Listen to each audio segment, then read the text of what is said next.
Everyone loves Sparta. The six-pack abs, the red capes, the "this is Sparta" energy. Pop culture has turned this one city-state into the ultimate symbol of discipline and honor. But strip away the movie lighting, and Sparta looks a lot less like a warrior utopia, and a lot more like a society that ran on fear, control, and casual cruelty. Today, we're digging into the stuff that Spartans considered a completely normal Tuesday, and that would get you arrested pretty much anywhere else in history. Let's start before a Spartan child even had a name. A body inspection before you were named. In most of the ancient world, a newborn belonged to its parents. In Sparta, a newborn belonged to the state first. Spartan law required that every infant be brought before a panel of tribal elders for a physical inspection. And this wasn't a gentle once-over. The elders checked for anything they deemed a defect, a weak cry, unusual limbs, poor coloring, anything that suggested the child might grow into a soldier who couldn't pull his weight. Historians note that Spartan citizenship itself was conditional on passing this screening. You weren't automatically a Spartan just because you were born to Spartan parents. You had to be approved. What's genuinely unsettling is how bureaucratic this process was. This wasn't mob hysteria or a one-off decision by a panicked father. It was a standing institution, repeated for every single birth, generation after generation, for centuries. Infanticide as paperwork.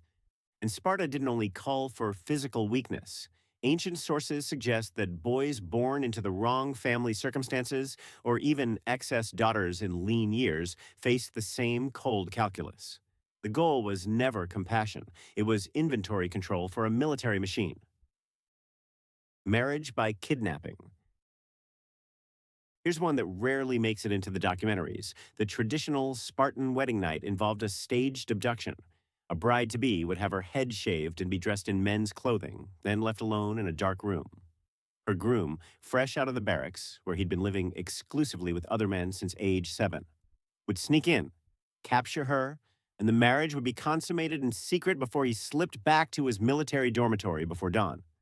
This wasn't a fringe custom practiced by a few families. It was the standard Spartan wedding ritual, and some historians argue it existed specifically because Spartan men had spent their entire adolescence in an all-male, homoerotic military culture and needed an artificial, almost theatrical bridge into heterosexual marriage. Husbands routinely continued living in the barracks with their fellow soldiers for years after the wedding, visiting their wives in secret, sometimes so secretly that a man could father several children with a woman he'd barely been seen with in public. Wife sharing was state policy, not scandal. Sparta's obsession with producing strong soldiers didn't stop at birth inspections. Spartan law actively encouraged what amounted to state-sanctioned wife sharing. If an older husband was considered too old or too weak to produce quality offspring, he could, by custom, not by shame, invite a younger, fitter man to father children with his wife. The resulting child was raised as the legal son of the original husband. Plutarch records this as an accepted, unremarkable practice, framed not as adultery, but as civic duty. Spartan wombs were considered a public resource for the production of soldiers, and jealousy over paternity was treated as a very un-Spartan character flaw. Fat shaming as law enforcement. Spartan citizens were required to eat at communal mess halls called syssitia, contributing a fixed monthly quota of barley, wine, cheese, and figs. Failure to contribute meant loss of citizenship, but the syssitia had another job: policing bodies. Any citizen who let himself grow visibly overweight could be publicly mocked in front of the entire mess hall, and repeat offenders could be formally expelled from Spartan society altogether, stripped of rights, land, and status over what was essentially a failed body fat inspection as an adult, mirroring the one they'd survived as an infant. No mirrors, no money, no softness. Spartans were famously banned from owning gold or silver currency. Instead, the state minted absurdly heavy, deliberately worthless iron bars as money, a currency so impractical that hoarding wealth became almost physically impossible, since you'd need a literal cart to move a modest fortune. This wasn't just quirky economic policy. It was a deliberate tool to prevent any citizen from accumulating enough private wealth to challenge the state's control. Luxury items were treated with similar suspicion. Elaborate clothing, imported goods, and personal decoration were all discouraged as signs of moral weakness. Even craftsmen who specialized in unnecessary luxury trades could be pressured out of the city. The message was constant and total. Nothing belongs to you, not your body, not your money, not your children. Everything belongs to Sparta. The Ephors could simply kill a king. Sparta technically had two kings ruling side by side, a strange dual monarchy meant to prevent any one man from seizing absolute power. But real day-to-day authority sat with five annually elected officials called ephors, and their power over the kings was staggering. Every month, the ephors and the kings exchanged formal oaths. The kings swore to rule according to law, and the ephors swore to uphold the monarchy only as long as the kings kept that promise.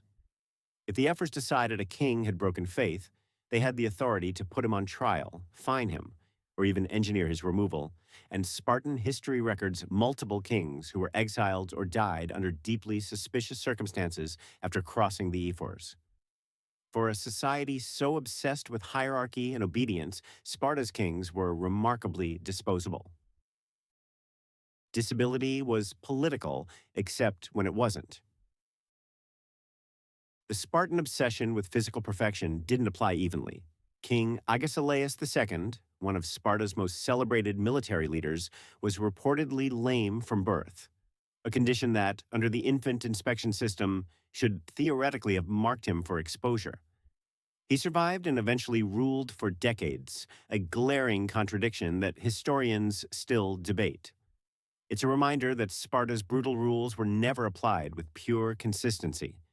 Birthright and political maneuvering could override even Sparta's most sacred taboos, while an ordinary citizen's child born with the same condition would have had no such protection. Girls competed naked in front of the whole city. Spartan girls, unlike their counterparts across the rest of Greece, trained in public and competed in athletic festivals, running, wrestling, javelin, discus, often with minimal clothing or none at all, in full view of male citizens, including the young men they might one day marry. Other Greek city-states considered this scandalous. Athenian writers described it with open disgust, calling Spartan women shameless. But in Sparta, this wasn't about titillation, at least not officially. The stated purpose was eugenic and civic, strong, visibly fit.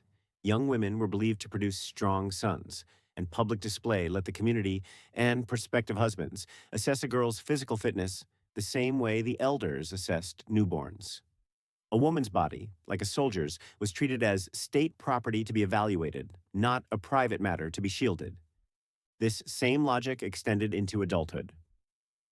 Married women who failed to produce healthy children could face open social shame, while women who bore multiple strong sons were honored with privileges denied to other Greek women, including the rare right to have their names inscribed on grave markers, an honor otherwise reserved almost exclusively for men who died in battle. A society built to collapse. Perhaps the most disturbing thing about Sparta isn't any single practice. It's what all of it added up to.